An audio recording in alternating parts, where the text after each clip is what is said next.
कक्षा 12वीं लेखा शास्त्र में आज हम लोग लेखांकन अनुपात को पढ़ेंगे और उसके क्रियात्मक प्रश्नों को देखेंगे।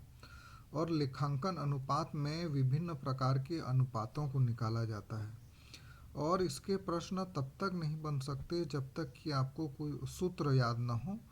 ढेर सारे सूत्र हैं, उसको आपको याद करना है। पेज नंबर 720 में है। पेज नंबर 720 में पूरे सूत्र लिखे हुए हैं। इनको आपको याद करना पड़ेगा मुखाग्र, तभी जाके ये प्रश्न बनेंगे। तो अभी जो प्रारंभिक सूत्र हैं वो मैं आप लोग को समझा दे रहा हूँ। सबसे पहले तो हम लोग चालू अनुपात निकालना सीखेंगे और उसके बाद त्वरित अनुपात निकालना सीखेंगे। तो चालू अनुपात निकालने का सूत्र है चालू संपत्ति बटे चालू दायित्व। ये आपको प्रश्न में दिया रहेगा।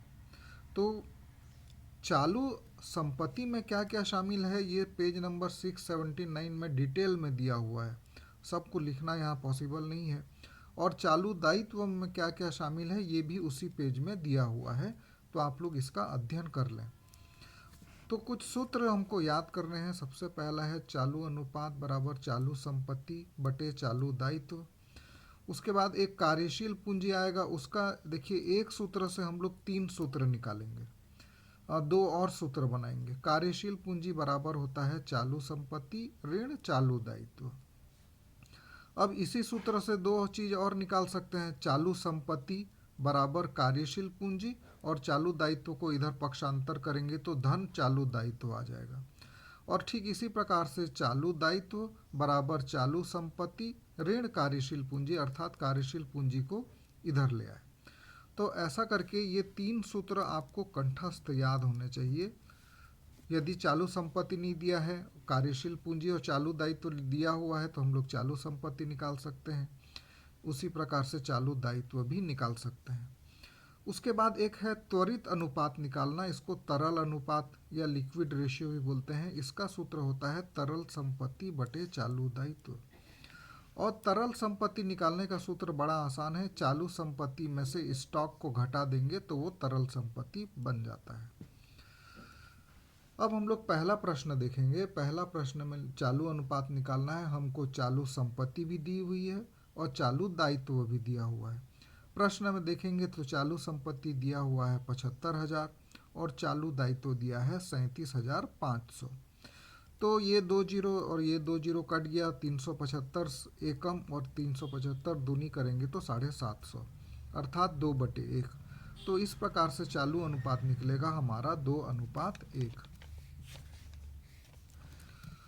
दूसरा सवाल हमको दिया हुआ है चालू संपत्ति मिला हुआ है और कार्यशील पूंजी मिला है।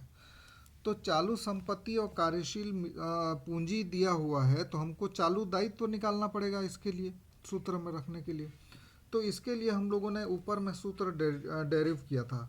चालू दायित्व बराबर चालू संपत्ति ऋण कार्यशील पूंजी।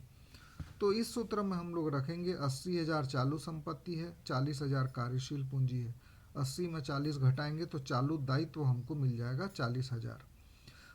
तो अब हमारे पास चालू संपत्ति भी है और चालू दायित्व हमने 40,000 निकाल लिया है। तो अब इसको सूत्र में रखेंगे। चल अनुपात या चालू अनुपात बराबर 80,000 बटे 40,000। वो ऐसे मन गणित ही लग रहा है कि 40 दूनी 80 तो 2/1, तो चालू अनुपात होगा 2:1। तीसरे प्रश्न में देखेंगे हमको चालू दायित्व मिला है, कार्यशील पूंजी मिला है, चालू संपत्ति नहीं मिला है। तो सबसे पहले इसको निकाल लेंगे। पीछे में हम लोगों ने सूत्र लिखा है चालू संपत्ति का, कार्यशील पूंजी धन चालू दायित्व। तो कार्यशील पूंजी 30,000, चालू दायित्व है 45,000, दोनों को जोड़ देंगे तो आएगा 75,000। अब हम लोग सूत्र को लिखेंगे चालू अनुपात बराबर चल संपत्ति बटे चल दायित्व। चल संपत्ति निकाला है हमने 75,000 और चल दायित्व प्रश्न में दिया हुआ है 45,000। इसको जब हम लोग डिवाइड करेंगे तो आएगा 5/3। और 5 को 3 से हम लोग डिवाइड करेंगे तो आएगा 1.67। अब चौथा प्रश्न हम लोग देखते हैं। उसमें हमको स्टॉक मिला है, चालू संपत्ति मिला हुआ है और कार्यशील पूंजी मिला हुआ है। हमको यहाँ चालू दायित्व नहीं मिला हुआ है, तो हम लोग चालू दायित्व निकालने के लिए क्या करेंगे, सूत्र लगाएंगे।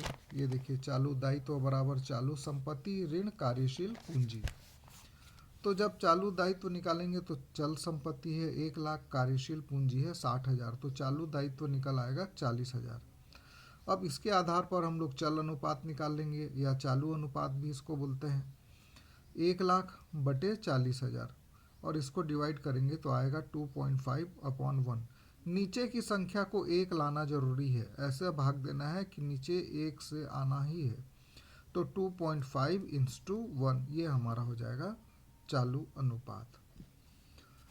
अब इसके बाद हम लोग आते हैं तरल अनुपात निकालने के लिए हम लोग सीखेंगे।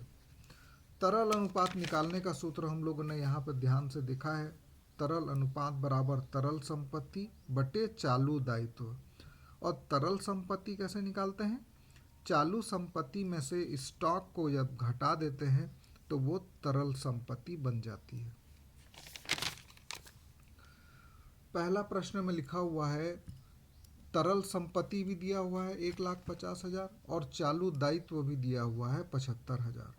तो इसमें कोई दिक्कत वाली बात नहीं है। 75,000 से 1,50,000 को भाग देंगे तो 2 आएगा, अर्थात 2:1 हो जाएगा हमारा तरल अनुपात। अब आते हैं हम लोग दूसरे सवाल में। इसमें हमको स्टॉक मिला है, चल संपत्ति लिखा हुआ है और कार्यशील पूंजी 72,000 ये दिया हुआ है। स्टॉक भी है, चल संपत्ति भी है, कार्यशील पूंजी है। तो हमको सबसे पहले यहाँ देखना है क्या चीज़ नहीं है। हमारे पास चल दायित्व नहीं है या चालू दायित्व नहीं है। और चालू दायित्व कहाँ से हम लोग निकालते हैं, यहाँ पे देखिए सूत्र शुरू से ही मैं बताते आ रहा हूँ। चालू संपत्ति ऋण कार्यशील पूंजी। तो चल दायित्व निकालने के लिए चल संपत्ति ऋण कार्यशील पूंजी। चल संपत्ति हमको 1,20,000 मिला हुआ है, कार्यशील पूंजी मिला है 72,000। इसमें से 72,000 को घटाएंगे तो आएगा 48,000। अब हमारा ये आ गया चल दायित्व। अब हमको देखिए तरल अनुपात निकालना है, तो हमको तरल संपत्ति भी निकालना पड़ेगा। तरल संपत्ति निकालने के लिए मैंने आपको बताया है चालू संपत्ति ऋण स्टॉक।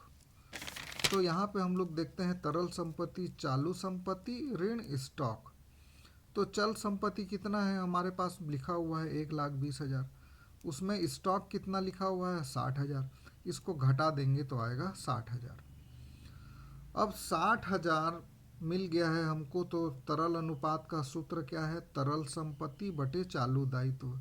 तरल संपत्ति हम लोगों ने निकाला है 60,000 और चालू संपत्ति भी हम लोगों ने, चालू दायित्व भी निकाल दिया है 48,000। तो इसको भाग देंगे तो आएगा 5/4। अब 4 से 5 को भाग देंगे तो आएगा 1.25। तो इसका रेशियो हो जाएगा 1.25:1। एक और थोड़ा कठिन सवाल ले लेंगे हम लोग। तीसरे नंबर का सवाल है ये। हमको स्टॉक मिला है, अन्य चालू संपत्ति मिला है, कार्यशील पूंजी मिला हुआ है। जब भी अन्य चालू संपत्ति लिखा रहता है और बगल में दूसरी संपत्ति लिखी है, मतलब इसमें ये शामिल नहीं है, ये घटाया जा चुका है। तो इसीलिए जैसे अन्य चालू संपत्ति है, चालू संपत्ति निकालने के लिए हमको इसमें इसको जोड़ना पड़ेगा। ये इसमें से घटाया गया है, अलग किया हुआ है, लेकिन हमको तो चालू संपत्ति चाहिए, तो इसमें इसको हमको जोड़ना पड़ता है। हमेशा याद रखिए, जब भी अन्य चालू संपत्ति दिया रहेगा मतलब ये जो अलग से संपत्ति दी हुई है चालू, वो उसमें से अलग किया जा चुका है। तो पहले हम लोग चालू संपत्ति निकालेंगे, तो अन्य चालू संपत्ति और स्टॉक, क्योंकि इसको इन्होंने अलग कर दिया है, तो ये दोनों को जोड़ देंगे तो आएगा 2,50,000। अब हमको चालू संपत्ति मिल गई। ये अन्य चालू संपत्ति में चूंकि स्टॉक घटा हुआ है, इसलिए इसको हम लोग तरल संपत्ति भी बोल सकते हैं, क्योंकि स्टॉक ऑलरेडी घटा हुआ है। तो ये जो है ये है आपका तरल संपत्ति।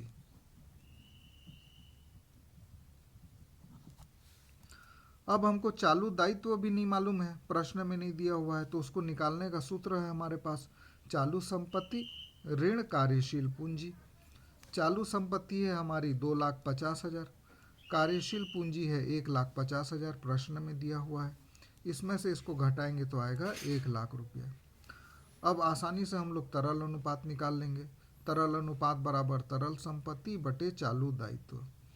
तरल संपत्ति हमने निकाला है, मालूम है हमको 1,50,000 और चालू दायित्व है 1,00,000। तो इसको काटेंगे तो आएगा 15/10 अर्थात 1.5/1। तो हमारा तरल अनुपात होगा 1.5:1।